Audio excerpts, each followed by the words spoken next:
আল্লাহর রাসূল সাল্লাল্লাহু আলাইহি ওয়াসাল্লাম যে জায়গায় পেশাব করেছেন ওখান থেকে সুগন্ধি বের হয়ে আসছে। মুহতারাম হাজিরিন, একবার অনেক দূর থেকে একজন মেহমান আল্লাহর রাসূলের কাছে থাকার জন্য অনুরোধ করেছে। আমার কোনো জায়গা নাই পয়গম্বর, আপনার কামরার ভিতরে যদি একটু সুযোগ করে দিতেন তাহলে পয়গম্বর খুব খুশি হইতাম। আল্লাহর রাসূল নিজের কামরা বাদ দিয়া অন্যকে কামরা দিয়া নিজে পাশের ঘরে থেকেছেন, কিন্তু রাতের বেলায় পয়গম্বর ঘর থেকে বের হইতেন না। একটা পাত্রের ভিতরে আল্লাহর রাসূল পেশাব করেছে। সকাল বেলায় পেশাব যখন ফালে দিবে দেখি আল্লাহর রাসূল পেশাবের জায়গাটা খালি, পেশাব নাই। মুসাফিরকে ডাক দিয়ে বলেন, এই জায়গায় যে পানি ছিল, পেশাব ছিল, কি করেছ? সাহাবী ডাক দেয়া বলেন, মুসাফির ডাক দেয়া বলেন, আমি তো পানি অনেক পিপাসা লেগেছিল, আমার তো অনেক পিপাসা লেগেছিল, পিপাসার কারণে পানিটুকু আমি খেয়ে ফেলেছি পয়গম্বর। কিন্তু আমি এমন গ্রানওয়ালা এমন মিষ্টি পানি আমি আমার জীবনে জিন্দেগিতে পান করি নাই। সুবহানাল্লাহ, আর একটু জোরে কন্যা সুবহানাল্লাহ। পেশাব থেকে সুগন্ধি বের হয়ে আসছে। আল্লাহর রাসূল ডাক দেয়া বলেন, যে পেশাব তোমার দেহের ভিতরে ঢুকেছে লান তামাসসাকাত নার, তোমার দেহটা জাহান্নামের আগুনে পুড়বে না। আল্লাহু আকবার, আল্লাহু আকবার। আল্লাহর রাসূল সাল্লাল্লাহু আলাইহি সাল্লাম শুধু পেশাব আর ঘাম আর বাথরুম নয়, আল্লাহর রাসূল সাল্লাল্লাহু আলাইহি সাল্লামের রক্ত মধুর চাইতেও মিষ্টি ছিল। সুবহানাল্লাহ কোন? মধুর চাইতেও কি ছিল? মধুর চাইতেও মিষ্টি ছিল রাসূল সাল্লাল্লাহু আলাইহি সাল্লামের রক্ত। সারা জীবনে আল্লাহর রাসূল সাল্লাল্লাহু আলাইহি সাল্লাম একবার সিঙ্গা লাগাইছে। কয়বার? একবার সিঙ্গা লাগাইছে। সিঙ্গা লাগানোর পরে একটু রক্ত বের হয়ে গেছে। দরবারে আব্দুল্লাহ ইবনে জুবায়ের রাদিয়াল্লাহু তাআলা দরবারে আছেন। আল্লাহর রাসূল এই রক্তটাকে আব্দুল্লাহ ইবনে জুবায়েরকে ডাক দেয়া বলেন, আব্দুল্লাহ রে, এই রক্তটুকু একটু মাটির নিচে দাফন করে আসো। দাফন করে আসা আব্দুল্লাহ ইবনে জুবায়ের রক্ত নিয়ে বাহির হয়ে চলে গেছে। কিছুক্ষণ পরে আবার রাসূলের দরবারে আসছে। দরবারে আসার পর আল্লাহর পয়গম্বর আব্দুল্লাহ ইবনে জুবায়েরকে ডাক দেয়া বলেন, জুবায়ের রে, কি করেছ? রক্তটাকে দাফন করে দিছে নাকি? আব্দুল্লাহ ইবনে জুবায়ের ডাক দেয়া বলেন, না পয়গম্বর, যতটুকু রক্ত হয়েছে চেটে চেটে আপনার পয়গম্বরের রক্ত আমি আব্দুল্লাহ ইবনে জুবায়ের প্রত্যেকটা সবটুকু রক্ত চেটে খেয়ে ফেলেছি। সুবহানাল্লাহ, আয় জোরে কন্যা সুবহানাল্লাহ। মুহতারাম হাজিরিন, আল্লাহর রাসূল আব্দুল্লাহ ইবনে জুবায়ের ডাক দেয়া বলেন, আব্দুল্লাহ ইবনে জুবায়ের, যেই দেহের ভিতরে আমার রক্ত ঢুকেছে, যেই দেহের ভিতরে রক্ত ঢুকেছে, আব্দুল্লাহ ইবনে জুবায়ের রে, লান তামাসসাকান নার, তোর দেহটা জাহান্নামের আগুনে পুড়বে না। আল্লাহু আকবার, আল্লাহু আকবার। মুহতারাম হাজিরিন, উহুদের যুদ্ধে, কিসের যুদ্ধে? উহুদের যুদ্ধে। উহুদের যুদ্ধে আল্লাহর রাসূলের এই মাথা দিয়া, কপাল দিয়া, এই দিক দিয়ে একটা কানের গোড়া দিয়া দুইটা লোহার কড়া ঢুকছে। লোহার কড়া যখন ঢুকছে রক্ত বের হইতেছিল। দূর থেকে হযরত আবু বকর দৌড় দিয়ে আল্লাহর রাসূলের সামনে চলে আসছে। এই দিক দিয়ে আবার দৌড় দিয়া আবু উবাইদা ইবনুল জাররাহ আল্লাহর রাসূলের সামনে চলে আসছে। আবু উবাইদা ইবনুল জাররাহ রাদিয়াল্লাহু তাআলা আনহু আবু বকরকে ডাক দেয়া বলে, আবু বকর রে, আজকে একটু সুযোগ পেয়েছি, আমাকে একটু আজকে খেদমত করবার দাও। জীবনেতে তোমার পয়গম্বরের খেদমত তোমার তো অনেক, আমার একটু এই সুযোগটা মিলিয়ে দাও না আবু বকর।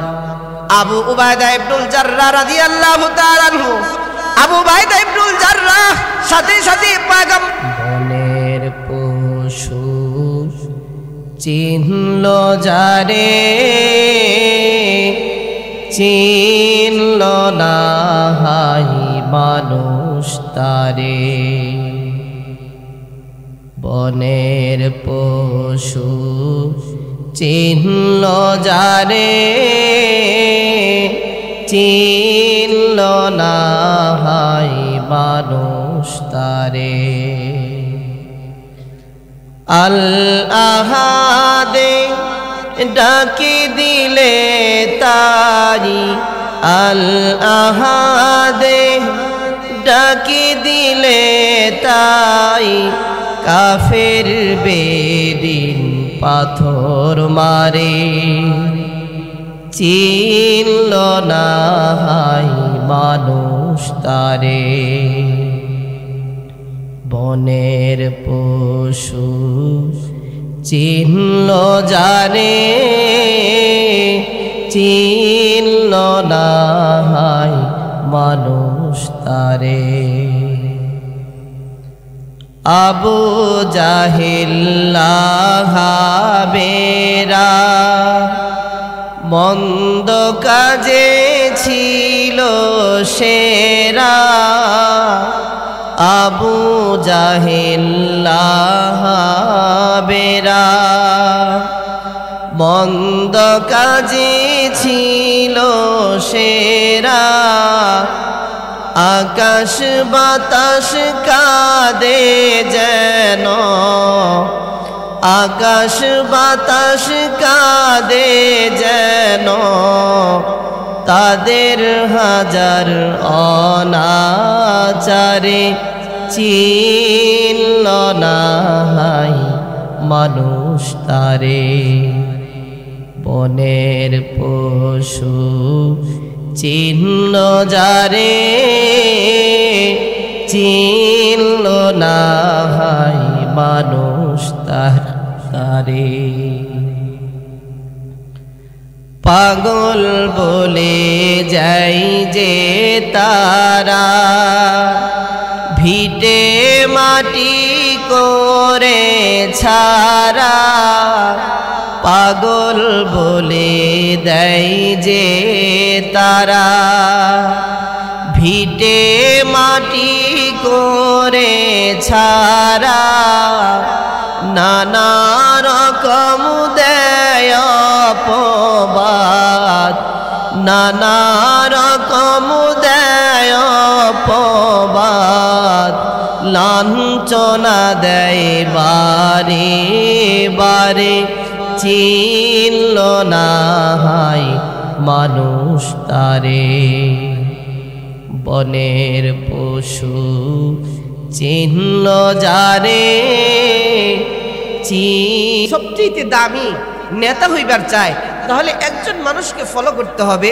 এই পৃথিবীর বুকে শ্রেষ্ঠ মেম্বার অথবা চেয়ারম্যান যদি হইবার চায়, তাহলে একজন মানুষকে ফলো করতে হবে। এই পৃথিবীর বুকে যদি প্রাইম মিনিস্টার হইবার চায়, তাহলে একজন মানুষকে ফলো করতে হবে। এই পৃথিবীর বুকে যদি কেউ একদম সর্বোচ্চরে প্রধানমন্ত্রী যদি হইবার চায়, প্রকৃত যদি হইবার চায়, তাহলে একজন মানুষকে ফলো করতে হবে।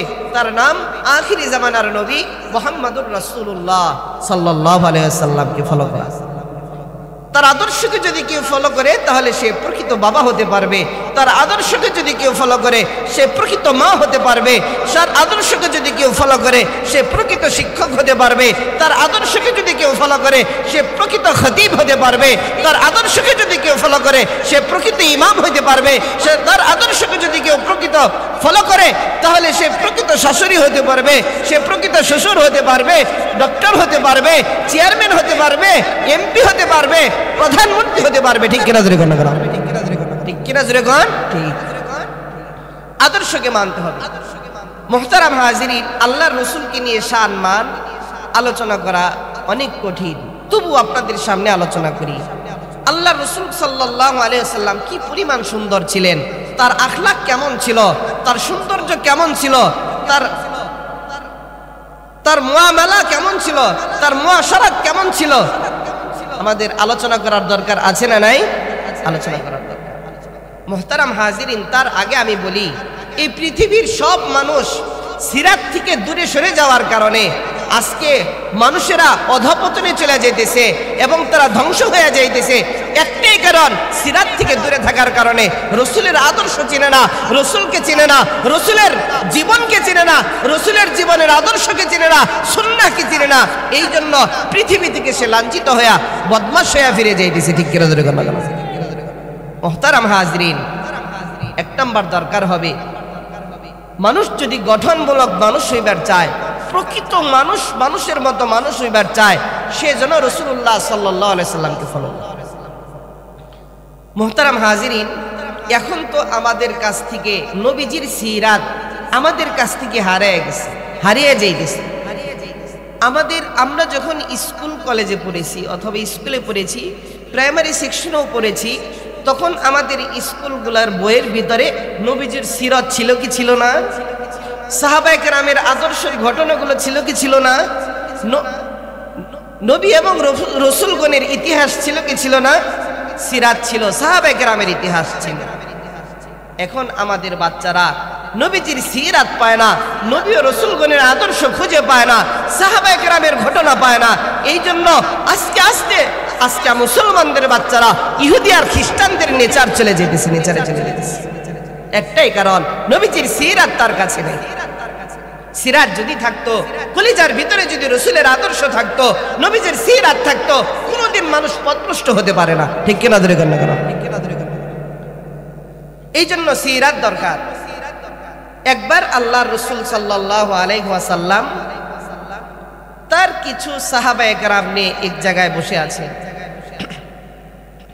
আল্লাহর রাসূল সাল্লাল্লাহু আলাইহি ওয়াসাল্লাম ওখানে বসা, অনেক সাহাবায়ে কেরামও বসা, কিন্তু প্রসিদ্ধ সাহাবী চারজন ওখানে বসেছিলেন। হযরত আবু বকর রাদিয়াল্লাহু তাআলা আনহু, হযরত ওমর রাদিয়াল্লাহু তাআলা আনহু, উসমান, আলী রাদিয়াল্লাহু তাআলা আনহু। ওই জায়গায় হাসান ইবনে সাবিত রাদিয়াল্লাহু তাআলা আনহু বসা। হাসান ইবনে সাবিত রাদিয়াল্লাহু তাআলা আনহু রাসূলকে ডাক দিয়ে বলেন, আল্লাহর রাসূল, আপনার সৌন্দর্য নিয়ে আমি একটা কথা বলবার চাই। আল্লাহর রাসূল হাসান ইবনে সাবিতকে ডাক দিয়ে বলেন, বলো কি বলবার চাও? হাসান ইবনে সাবিত ডাক দিয়া বলেন, আল্লাহর রাসূল, আমি আমার জীবনে এই দুই চোখ দিয়া আপনার চেহারা ছাড়া এমন সুন্দর চেহারার মানুষ আর জীবনে আমি জিন্দেগিতে দেখি নাই। সুবহানাল্লাহ, এই জোরে কন্না সুবহানাল্লাহ। হাসান ইবনে সাবিত ডাক দিয়া বলেন, ও পয়গম্বর, আপনার চেহারার মতো এত সুন্দর চেহারার মানুষ আমি আমার জিন্দেগিতে দেখি নাই। হাসান ইবনে সাবিত আরেকটা কথা বলেন, রাসূল গো, আপনি যার পেটে জন্মগ্রহণ করেছেন এমন কোন সন্তান নাই, এমন কোন মার কুল নাই, পেট নাই যে ওই কুলে থেকে এত সুন্দর, ওই পেট থেকে এত সুন্দর চেহারার মানুষ বের হয়েছে। সুবহানাল্লাহ, কন্যা, এত সুন্দর চেহারার মানুষ কোন নারী থেকে, পেট থেকে বের হয় নাই। এত সুন্দর চেহারার মানুষ আমার দুই নয়নে আমি আর জিন্দেগিতে কখনো দেখি নাই। মুহতারাম হাজিরিন, আল্লাহর রাসূল সাল্লাল্লাহু আলাইহি ওয়াসাল্লাম একবার মসজিদে নববীতে দাঁড়ায় বসে আছেন। জাবের রাদিয়াল্লাহু তাআলা আনহু, আল্লাহর রাসূল জাবেরকে ডাক দিয়ে বলেন, জাবের রে, আয় মসজিদে আয়। আল্লাহর রাসূল জাবেরকে ডাক দিয়ে বলেন, আমার একটু ক্লান্ত শরীর, তোর রানটা একটু দে, আমার মাথাটা তোর রানের উপরে রাইখা আমি একটু তন্দ্রায় একটু যাই, ঘুমিয়ে যাব। জাবের রাদিয়াল্লাহু তাআলা আনহু নিজের দুইটা পা রেহালার মতো করে দিছে। সুবহানাল্লাহ কন্যা, আর একটু জোরে কন্যা সুবহানাল্লাহ। জাবের মনে মনে ডাক দিয়ে বলেন, সবাই মিলে তো আমি রসুলের চেহারা দেখি, আজকে এমন একটা সুযোগ হইল যে একা একা রসুলের চেহারার দিকে আমি তাকায়া থাকবো। সুবহানাল্লাহ, রসুলের চেহারার দিকে আমি জাবের তাকায়া থাকবো। মুহতারাম হাজিরিন, জাবের রেহালার মতো দুইটা রান ছড়িয়ে দিছে।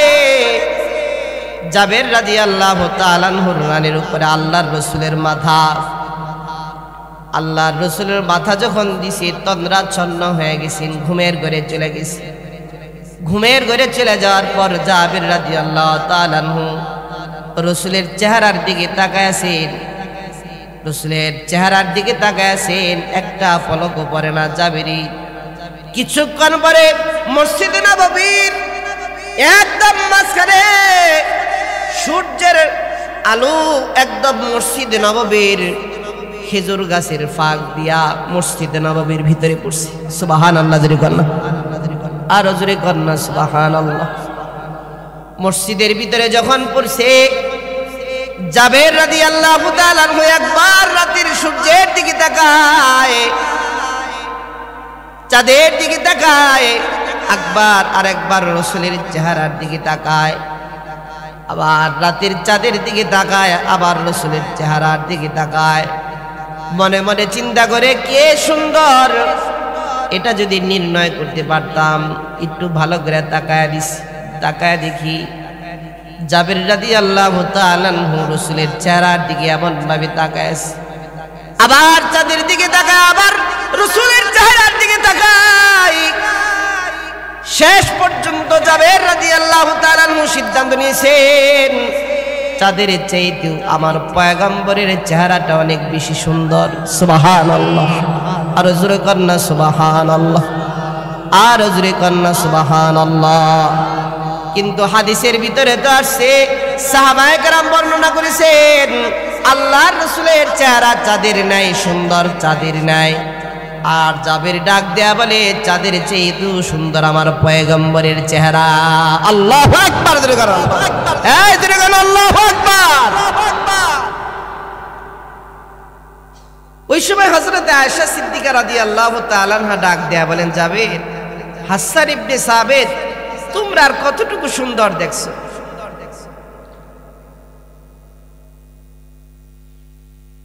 মুহতারাম হাজিরিন, আয়েশা সিদ্দিকা রাদিয়াল্লাহু তাআলা আনহা ডাক দেয়া বলেন, তোরা তো সবাই মিলা একসাথে রাসূলের চেহারা দেখো, আর আমি আয়েশা রাতের গভীরে একা একা রাসূলের চেহারা দেখি। সুবহানাল্লাহ, তোরা তো সবাই মিলা দেখো আর আমি একা একা দেখি। তোরা তো দিনের আলোতে পয়গম্বরের চেহারা দেখো, আর আমি একা রাতের আলোতে পয়গম্বরের চেহারা দেখছি। সুবহানাল্লাহ। মুহতারাম হাজিরিন, রাতের আলোর চেহারা দেখছি। আয়েশা সিদ্দিকা ডাক দেয়া বলেন, তোদের সকালবেলা তো তোদের সূর্য ওঠে, আর আমার ঘরে সূর্য ওঠে এশার নামাজের পরে। আল্লাহু আকবার, আল্লাহু আকবার। তোদের তো সূর্য ওঠে সকালবেলায়, আর আমার সূর্য ওঠে এশারের নামাজের পরে। আল্লাহু আকবার, আল্লাহু আকবার। পয়গম্বর যখন এশারের নামাজ পড়া ঘরের ভিতরে চলে গেছে, আয়েশার ঘরের ভিতরে যখন চলে গেছি, তখন পুরা দিনের মতো একদম আলোকিত হয়ে গেছে ঘরটা। সুবহানাল্লাহ। একজন ছাত্রী আয়েশা সিদ্দিকা রাদিয়াল্লাহু তাআলা আনহাকে ডাক দেয়া বলেন, পয়গম্বরের চেহারা সুন্দর বেশি না ইউসুফ আলাইহিস সালামের সৌন্দর্য বেশি? আয়েশা সিদ্দিকা রাদিয়াল্লাহু তাআলা আনহা ডাক দেয়া বলেন, ইউসুফ আলাইহিস সালামের সৌন্দর্য দেখা তো মেয়েরা শুধু আঙ্গুল কর্তন করেছে, আঙ্গুল কেটেছে, কিন্তু আমার পয়গম্বরের চেহারা দেখা সর্বপ্রথম পয়গম্বরের কাছে হাত রেখা সর্বপ্রথম ঈমান আনছে। সুবহানাল্লাহ। সর্বপ্রথম পাগল হয়ে ঈমান আনছে। ঈমান আনার পরে গলাটা আল্লাহর রাসূলের জন্য দিয়া দিছে। রাসূলের জন্য যখন দিয়া দিছে, রাসূলের জন্য পুরো মাথাটা দিয়া দিছে, গলাটা দিয়া দিছে, ইসলামের জন্য দিয়া দিছে। আল্লাহু আকবার, জোরে করে আল্লাহ। মুহতারাম হাজিরিন, প্রত্যেকটা সাহাবী রাসূলের জন্য গলা দেওয়ার জন্য পাগল ছিল। কিছু সাহাবীরা আল্লাহর কাছে গলা, কিছু সাহাবীর গলা পছন্দ হয়ে গেছিল, তারা শহীদের মর্যাদা লাভ করেছে। কিন্তু কিছু সাহাবীর, অনেক সাহাবীর গলা দেয় নাই, কিন্তু প্রত্যেকটা সাহাবী রাসূলের জন্য জীবন দেওয়ার জন্য প্রস্তুত ছিল। জীবন। মুহতারাম হাজিরিন, আল্লাহর রাসূল সাল্লাল্লাহু আলাইহি ওয়াসাল্লাম তার কাছে মাথা নত করে সাহাবায়ে কেরাম জীবন দিয়ে দিয়েছেন। মুহতারাম হাজিরিন, আল্লাহর রাসূলের কাছে তিনটা জিনিস খুব প্রিয় ছিল। কয়টা জিনিস জুড়ে কন্যা? আয় সবাই জুড়ে কন্যা, কয়টা জিনিস প্রিয় ছিল? তিনটা জিনিস আল্লাহর রাসূলের কাছে খুব প্রিয় ছিল। এক নাম্বার, আল্লাহর রাসূলের কাছে খুশবু খুব পছন্দের ছিল, খুশবু, আতর। দুই নাম্বার, আতওয়াম, খাবার, আল্লাহর রাসূলের হালাল খাবার আল্লাহর রাসূলের কাছে খুব পছন্দ ছিল। তিন নাম্বার, নিক্কার বিবি আল্লাহর রাসূলের কাছে খুব পছন্দের ছিল।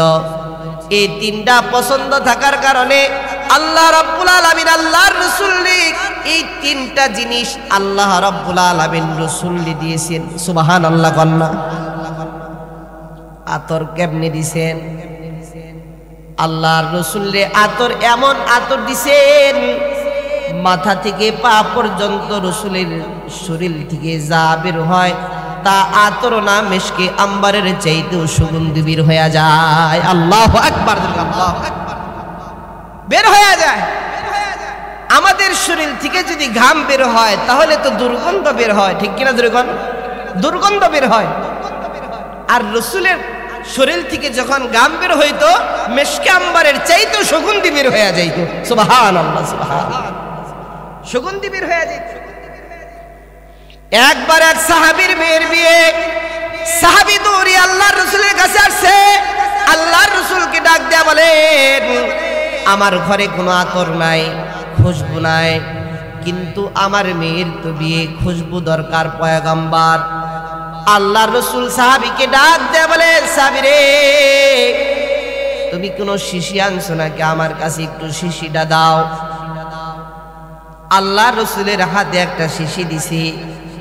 আল্লাহ রাসূল ওই সময় ঘামতে ছিল, শিশি দিয়া ঘামগুলা ওই জায়গায়, ঘামগুলা শিশির ভিতরে ভর্তি ছিল।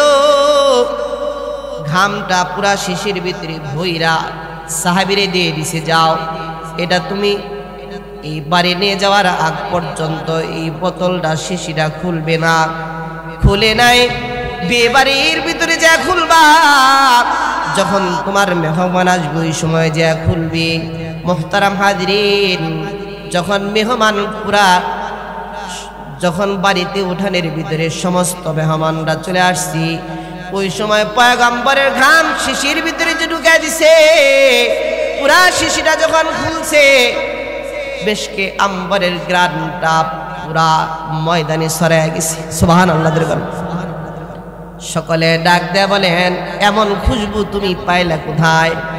মুহতারাম হাজিরিন, আল্লাহর রাসূলের ঘাম থেকে এত সুগন্ধি বের হয়। সুবহানাল্লাহ, সুবহানাল্লাহ, ঘাম থেকেও সুগন্ধি বের হয়ে যাইত। মুহতারাম হাজিরিন, আল্লাহর রাসূলের পেশাব থেকে সুগন্ধি বের হয়েছে। সুবহানাল্লাহ, আল্লাহর রাসূল সাল্লাল্লাহু আলাইহি ওয়াসাল্লাম যখন বাথরুম করতেন, বাথরুমও পৃথিবীর কোনো মানুষ দেখতে পারে নাই, সাথে সাথে বাথরুমকে মাটিয়ে গ্রাস করে খেয়ে ফেলছে। সুবহানাল্লাহ কন্যা। হুজুর বসে, সামনে আসেন। গ্রাস করে খেয়ে ফেলছে। মুহতারাম হাজিরিন, এদিকে তাকান, বাথরুমকেও গ্রাস করে খেয়ে ফেলছে। বাথরুম যখন করছে, কেমনে করছে? মুহতারাম হাজিরিন, আল্লাহর রাসূল যখন বাথরুম করেছেন, মরুভূমির ভিতরে 1.5 থেকে 2 কিলোমিটার দূরে যে বাথরুম করেছেন, লজ্জা। মুহতারাম হাজিরিন, দূরে যাওয়ার পরে 2টা গাছকে ইশারা করেছেন, ওই গাছ আল্লাহর হুকুমে আমার কাছে, আমার সামনে চলে আস। গাছটা, দূরের গাছটা আল্লাহর হুকুমে যখন আল্লাহর রাসূল বলেছেন, আল্লাহর হুকুমে মা এখানে চলে আসো, সাথে সাথে গাছটা দৌড় দিয়া আল্লাহর রাসূলের সামনে হাজির হয়ে গেছে। সুবহানাল্লাহ। আর একটু দূরে ঘটনা, সুবহানাল্লাহ। আবার ওই পাশে আর একটা গাছ, ওই গাছটাকেও আল্লাহর রাসূল ডাক দেয়া বলেন, আল্লাহর হুকুমে এই জায়গায় চলে আসো। আল্লাহর হুকুমে এই জায়গায় চলে আসছে। 2টা গাছ জোড়া বাঁধা গেছে, একটা ঘরের মতো হয়ে গেছে। খোলা আকাশের নিচে আল্লাহর রাসূল বাথরুম করেন নাই, ওটাকে ঘরের মতো হওয়ার পর তারপর ওখানে বাথরুম করেছেন।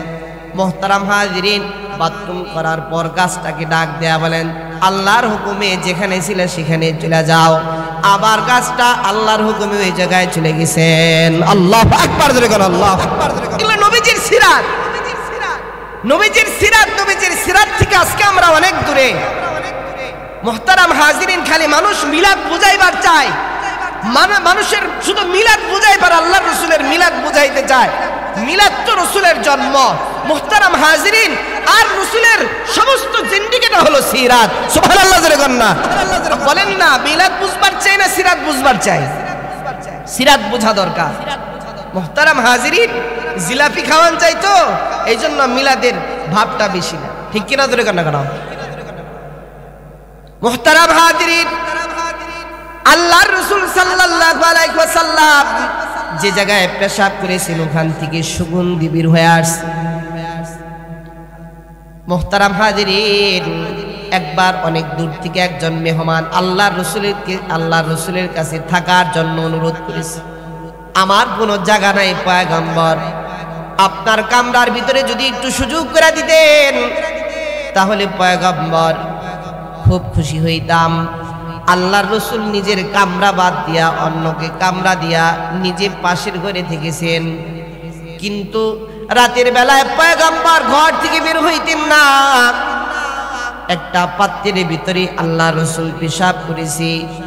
সকাল বেলায় পেশাব যখন ফালে দিবে দেখি আল্লাহর রাসূল পেশাবের জায়গাটা খালি, পেশাব নাই। মুসাফিরকে ডাক দিয়ে বলেন, এই জায়গায় যে পানি ছিল পেশাব ছিল, কি করেছ? সাহাবী ডাক দেয়া বলেন, মুসাফির ডাক দেয়া বলেন, আমি তো পানি অনেক পিপাসা লেগেছিল, আমার তো অনেক পিপাসা লেগেছিল, পিপাসার কারণে পানিটুকু আমি খেয়ে ফেলেছি পয়গম্বর, কিন্তু আমি এমন গ্রানওয়ালা এমন মিষ্টি পানি আমি আমার জীবনে জিন্দেগিতে পান করি নাই। সুবহানাল্লাহ, আর একটু জোরে কন্যা সুবহানাল্লাহ। পেশাব থেকে সুগন্ধি বের হয়ে আসছে। আল্লাহর রাসূল ডাক দেয়া বলেন, যে পেশাব তোমার দেহের ভিতরে ঢুকেছে লান তামাসসাকাত নার, তোমার দেহটা জাহান্নামের আগুনে পুড়বে না। আল্লাহু আকবার, আল্লাহু আকবার। আল্লাহর রাসূল সাল্লাল্লাহু আলাইহি সাল্লাম শুধু পেশাব আর ঘাম আর বাথরুম নয়, আল্লাহর রাসূল সাল্লাল্লাহু আলাইহি সাল্লামের রক্ত মধুর চাইতেও মিষ্টি ছিল। সুবহানাল্লাহ কোন? মধুর চাইতেও কি ছিল? মধুর চাইতেও মিষ্টি ছিল রাসূল সাল্লাল্লাহু আলাইহি সাল্লামের রক্ত। সারা জীবনে আল্লাহর রাসূল সাল্লাল্লাহু আলাইহি সাল্লাম একবার সিঙ্গা লাগাইছে। কয়বার? একবার সিঙ্গা লাগাইছে। সিঙ্গা লাগানোর পরে একটু রক্ত বের হয়ে গেছে।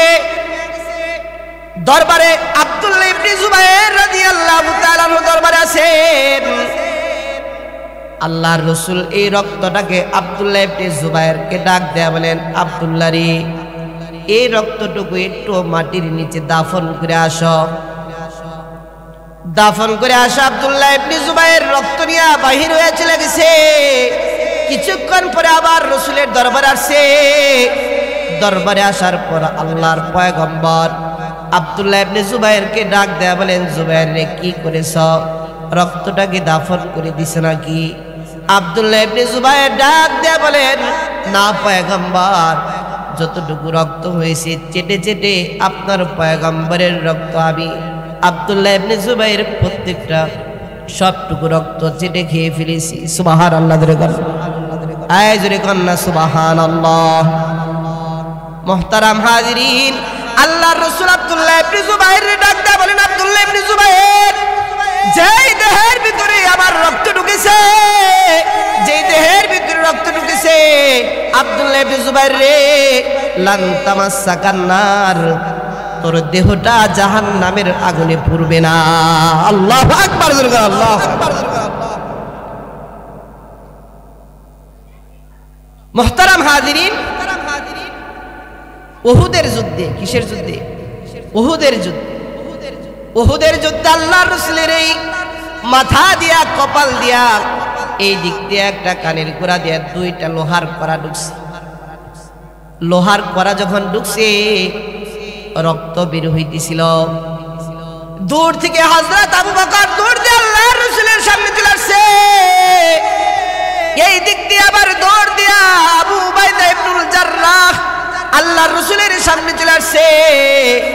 আবু উবাইদা ইবনুল জাররাহ রাদিয়াল্লাহু তাআলা আনহু আবু বকরকে ডাক দেয়া বলে, আবু বকর রে, আজকে একটু সুযোগ পেয়েছি, আমাকে একটু আজকে খেদমত করবার দাও। জীবনে তোমার পয়গম্বরের খেদমত তোমার তো অনেক, আমার একটু এই সুযোগটা মিলিয়ে দাও না আবু বকর। আবু উবাইদা ইবনুল জাররাহ রাদিয়াল্লাহু তাআলা আনহু, আবু উবাইদা ইবনুল জাররাহ সাথে সাথে পয়গম্বরকে জড়ায় ধরছে। পয়গম্বরকে জড়ায় ধইরা নিজের দাঁত দিয়া লোহার করার ভিতর কামড় দিয়া ঠাস কইরা একটা করা ঠাস কইরা খুইরা ফলাইছি। সাথে সাথে আবু উবাইদা ইবনুল জাররাহর একটা দাঁত সাথে সাথে ভেঙে গেছে। সুবহানাল্লাহ।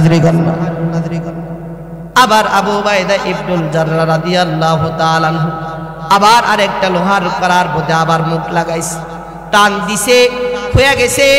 আবার আবু উবাইদা ইবনুল জাররাহর আরেকটা দাঁত যখন ভেঙে গেছে, মুহতারাম হাজিরিন, আল্লাহর রাসূলের চেহারাটা রক্ত দিয়ে একদম ভরপুর হয়ে গেছে। পাশে একজন সাহাবী মালিক ইবনে সিনান রাদিয়াল্লাহু তাআলা, মালিক ইবনে সিনান রাদিয়াল্লাহু তাআলা দৌড় দিয়া আল্লাহর রাসূলের চেহারাটা চাটা শুরু করেছে, রক্ত পান করে ফেলাইছে। আল্লাহর রাসূল মালিক ইবনে সিনানকে ডাক দিয়া বলে, মালিক রে, আমার রক্তটা তোর দেহের ভিতরে যা পড়ছে, তোর এই দেহটা কখনোই জাহান্নামের আগুনে পুড়ে যাবে না। আল্লাহু আকবার, আল্লাহু আকবার।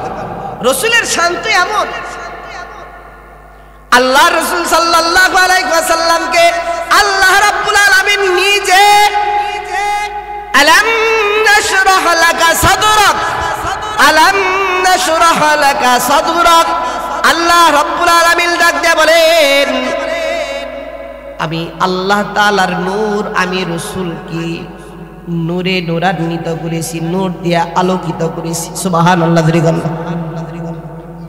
আমি আল্লাহ তাআলার নূর দিয়া আল্লাহর রাসূলকে আলোকিত করলাম, নূর দিয়ে আমি পয়গম্বরকে আলোকিত করেছি। তাফসীরের ভিতরে মুহাদ্দিসিনে কেরাম তিনটা ব্যাখ্যা করেছেন এই আলোর ব্যাখ্যা, এই নূরের ব্যাখ্যা তিনটা ব্যাখ্যা করেছেন। এক নাম্বার ব্যাখ্যা, আল্লাহর রাসূলের আজীবনে সারা জীবনে তিনবার পয়গম্বরের সিনা চাক করেছেন। কয়বার?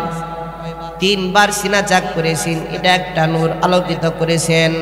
মুহতারাম হাজিরিন, দুই নাম্বার, আল্লাহর রাসূল আল্লাহ তাআলার নূর দিয়া আল্লাহর রাসূলের দিলকে নূর আলোকিত করেছেন, অসাধারণ জ্ঞান দিয়েছেন, হিকমাহ দ্বারা অন্তরকে পরিপূর্ণ করেছেন। সুবহানাল্লাহ। তিন নাম্বার, আল্লাহর রাসূল সাল্লাল্লাহু আলাইহি ওয়াসাল্লামকে ওহী দিয়েছেন এবং বাণী দিয়েছেন এবং আল্লাহর রাসূলকে যোগ্য করে তুলেছেন। বলেন সুবহানাল্লাহ।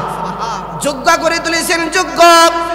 আল্লাহ রাব্বুল আলামিন পয়গম্বরকে আরো দিয়েছেন, ওয়াদ-দুহা ওয়াল-লাইলি ইযা সাজা মা ওয়াদ্দাকা রাব্বুকা ওয়া মা ক্বালা ওয়ালাল আখিরাতু খায়রুল লাকা মিনাল উলা। আল্লাহ তাআলা ডাক দেয়া বলেন, এই পৃথিবীর চাইতে আমি আল্লাহ আপনাকে আখিরাতে উত্তম দিলাম। সুবহানাল্লাহ। না, ইহকালের চাইতে আল্লাহ তাআলা ডাক দেয়া বলেন, পয়গম্বর, আমি আপনাকে ইহকালের চাইতে পরকালে উত্তম দিলাম। উত্তম কেমনি দিয়েছেন জানেন? তাফসীরের ভিতরে মুহাদ্দিসিনে কেরাম ব্যাখ্যা করেছেন।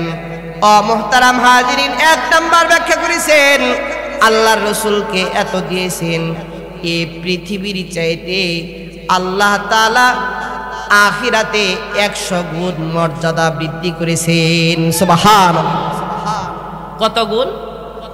100 গুণ বৃদ্ধি করেছেন আল্লাহর রাসূলকে। আল্লাহ তাআলা নিজে বলতেছেন, এই দুনিয়ার চাইতে আখিরাতে আপনাকে 100 গুণ বৃদ্ধি করে দিলাম। আল্লাহু আকবার। আল্লাহু আকবার। 100 গুণ আমি বৃদ্ধি করে দিলাম।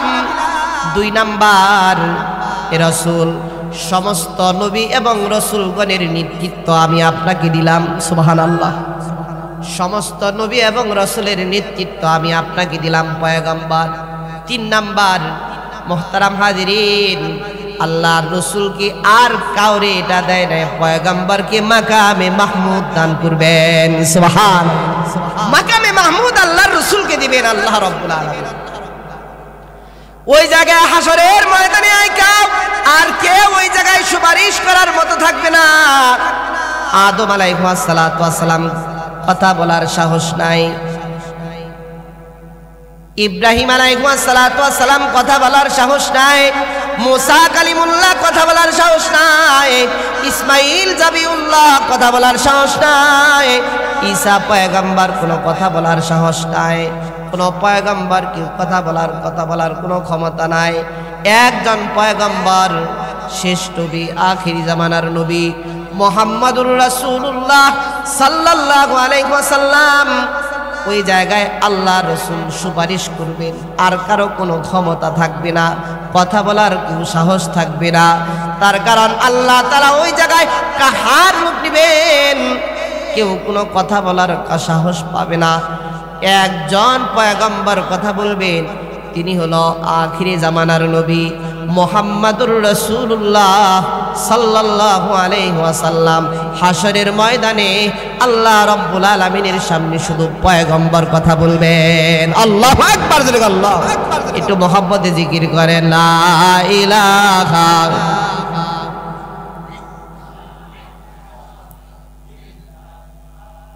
লা ইলাহা ইল্লাল্লাহ, লা ইলাহা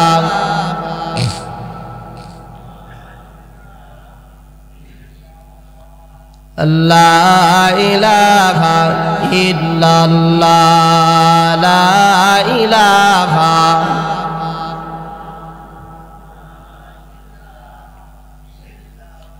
পাইলে নিরালাই গো নবী, পাইলে নিরালাই, পাইলে নিরালাই গো নবী। বলেন বলেন বলেন না, পাইলে নিরালাই গো নবী, পাইলে নিরালাই, পাইলে নিরালাই গো নবী। দুই কদমে চুমু খাবো, দুই কদমে চুমু খাবো, চরণ ধুলি মাখবো গাই, পাইলে নিরালাই গো নবী। পাইলে নিরালাই গো নবী, পাইলে নিরালাই। দুই কদমে চুমু খাবো, দুই কদমে চুমু খাবো, চরণ ধুলি মাখবো গাই, পাইলে নিরালাই গো নবী। লাই পাইলে নিরালাই গো নবী। লা ইলাহা ইল্লাল্লাহ,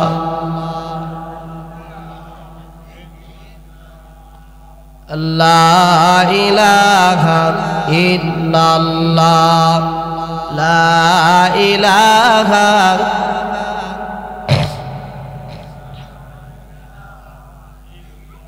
লা ইলাহা ইল্লাল্লাহু মুহাম্মাদুর রাসূলুল্লাহ সাল্লাল্লাহু আলাইহি ওয়াসাল্লাম। ওই হাশরের ময়দানে কেউ কারো জন্য কোনো নবী এবং রসুল কেউ কথা বলার সাহস নাই। শুধু একজন পয়গম্বর, আমাদের নবী, আখিরি জামানার নবী মুহাম্মাদুর রাসূলুল্লাহ সাল্লাল্লাহু আলাইহি ওয়াসাল্লাম সুপারিশ করবেন, আর কারো কোনো ক্ষমতা নেই। এই জন্য আল্লাহর রাসূল সাল্লাল্লাহু আলাইহি সাল্লামের একটা শান, পয়গম্বর এই জন্য নিজের উম্মতের জন্য, আমার উম্মত যেন জাহান্নামে যেন পড়ে না যায়। খুব দিল দিয়া কথাগুলো শুনবেন মুহতারাম হাজিরিন। আল্লাহর রাসূল এই জন্য গুনাহগার উম্মতের জন্য হাশরের ময়দানে তিন জায়গায় দাঁড়ানো থাকবে। আমার উম্মত যেন জাহান্নামে যেন পড়ে না যায়, জাহান্নামে যেন পড়ে না যায়। আল্লাহু আকবার, আল্লাহু আকবার। তিন জায়গায় দাঁড়ানো থাকবে, আমার কোন উম্মত যেন জাহান্নামে যেন পড়ে না যায়। মুহতারাম হাজিরিন, আল্লাহর রাসূল তিন জায়গায় অপেক্ষা করবেন। এক নাম্বার, আমার উম্মতের জন্য আল্লাহর রাসূল অপেক্ষা করবেন হাশরের ময়দানে হাউজে কাউসারের পানি লয়া, উম্মতের জন্য হাউজে কাউসারের পানি লয়া দাঁড়ায় থাকবেন। সুবহানাল্লাহ। এমন এই বস, জান না কেন, জান না কেন?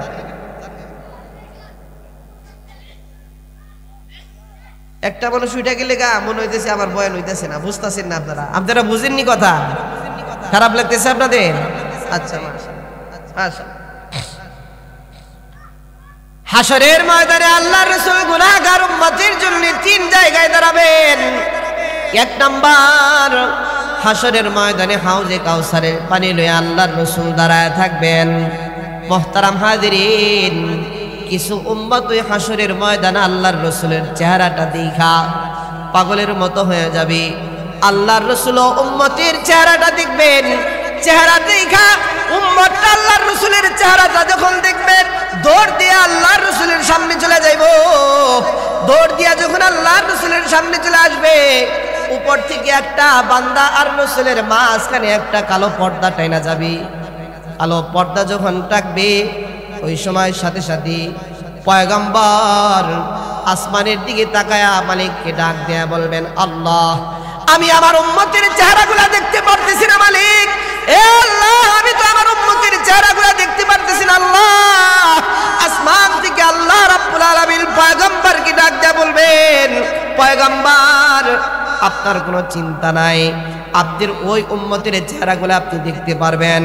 দুনিয়ার ভিতরে যারা মান আহাব্বা সুন্নতি ফাকাদ আহাব্বানি ওয়া মান আহাব্বানি কানা মাই ফিল জান্নাহ, দুনিয়ার ভিতরে যারা সুন্নাত দিয়া যারা জীবনকে সাজাইছে, ওই সুন্নতওয়ালা মানুষদেরকে হাসরের ময়দানে আল্লাহ রাব্বুল আলামিন এবং রাসূল ওই উম্মতদেরকে চিনা ফেলাইব। সুবহানাল্লাহ, জোরে আল্লাহ, আর একটু জোরে কন্না সুবহানাল্লাহ।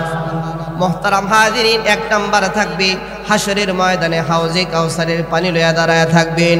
দুই নাম্বার, মিজানের পাল্লার সামনে আল্লাহর রাসূল দাঁড়ায় থাকবেন। আল্লাহু আকবার, জোরে আল্লাহ, এই জোরে আল্লাহ, আল্লাহু আকবার। দুই নাম্বার, হাসরের ময়দানে আল্লাহর রাসূল এক নাম্বার, হাসরের ময়দানে আল্লাহর রাসূল দাঁড়াবেন। দুই নাম্বার, মিজানের পাল্লার সামনে আল্লাহর রাসূল দাঁড়াবেন। তিন নাম্বার, পুলসিরাতের কিনারে আল্লাহর রাসূল গুনাহগার উম্মতের জন্য দাঁড়াবেন। আল্লাহু আকবার, আল্লাহু আকবার। মুহতারাম হাজিরিন, ওই জায়গায় উম্মতদেরকে দেখাই চিনে ফেলাইবো, এটা আমার উম্মত, এটা আমার উম্মত, এইটা আমার উম্মত। সুবহানাল্লাহ, জোরে আল্লাহ। তার মধ্যে একটা চিহ্ন দেখা রাসূল চিনবেন। এই কথা বলে আমার বয়ান শেষ। প্রধান বক্তা চলে আসছে, আমার বড় ভাই অত্যন্ত সুন্দর আলোচনা করেন। মুহতারাম হাজিরিন, একটা কথা বলেই শেষ। এই যারা দুনিয়ার ভিতরে যারা 5 ওয়াক্ত নামাজ পড়েছে, 5 ওয়াক্ত নামাজের আগে যারা ওযু করেছে, হাসরের ময়দানে ওযুর স্থান থেকে নূর বের হইবে। সুবহানাল্লাহ কন্না, এই জোরে কন্না সুবহানাল্লাহ। হাসরের ময়দান থেকে ওযুর স্থান থেকে নূর বের হইবে, চেহারা থেকে নূর বের হইবে, চোখ থেকে নূর বের হইবে, কপাল থেকে নূর বের হইতে থাকবে, কান থেকে নূর বের হইতে থাকবে, হাত থেকে নূর বের হইতে থাকবে, হাতের আঙ্গুলের থেকে নূর বের হইতে থাকবে, মাথা থেকে নূর বের হইতে থাকবে, পা থেকে নূর বের হইতে থাকবে, পায়ের আঙ্গুলের থেকে নূর বের হইতে থাকবে। এই নূরের আলোর কারণে পুরা হাসরের ময়দানটা আলোকিত হয়ে যাবে। সুবহানাল্লাহ, সুবহানাল্লাহ। যেখান থেকে নূর হয়ে বের হবে, ওই নূর দেখে দেখেই চিনবো এটা আমার উম্মত, এটা আমার উম্মত, এটা আমার উম্মত। সুবহানাল্লাহ, জোরে আল্লাহ। তারা বেজার হইছে, বেজারের নাই তো? যাই হোক, হুজুর চলে আসছে, আর লম্বা নয়। মুহতারাম হাজিরিন, যতক্ষণ কথা বলেছি নবীর শান নিয়ে, মুহতারাম হাজিরিন, বলেন তো তাহলে নবীজির সিরাত দরকার আছে না নাই? এই জোরে কন্না, দরকার আছে না নাই? নবীজির সিরাত দরকার। নবীজির সিরাতকে আমাদের বাচ্চাদের সামনে নবীজির সিরাতকে ধরে রাখবো, ও কখনো বেঈমান আর নাস্তিক হবে না। ঠিক কিনা জোরে কন্না? এই জন্য ভাই, আমরা যেন মিলাদ দিয়ে ফালাফালি না করি। ঠিক কিনা জোরে কন্না? আমাদের দরকার হলো নবীজির সিরাত, সিরাতকে সামনে রেখে জীবনকে পথ চলার তৌফিক দান করুক। যতক্ষণ কথা বলেছি, এর ভিতরে যদি কোনো ভুল ত্রুটি হয়ে থাকে নিজ গুণে ক্ষমার দৃষ্টিতে দেখবেন। এর ভিতরে যদি কোনো আমলের বিষয় থাকে, আল্লাহ তাআলা বক্তা শ্রোতা সকলকে আমল করার তৌফিক দান করুক। ওয়া আখিরি দাওয়ানা আলহামদুলিল্লাহি রাব্বিল আলামিন।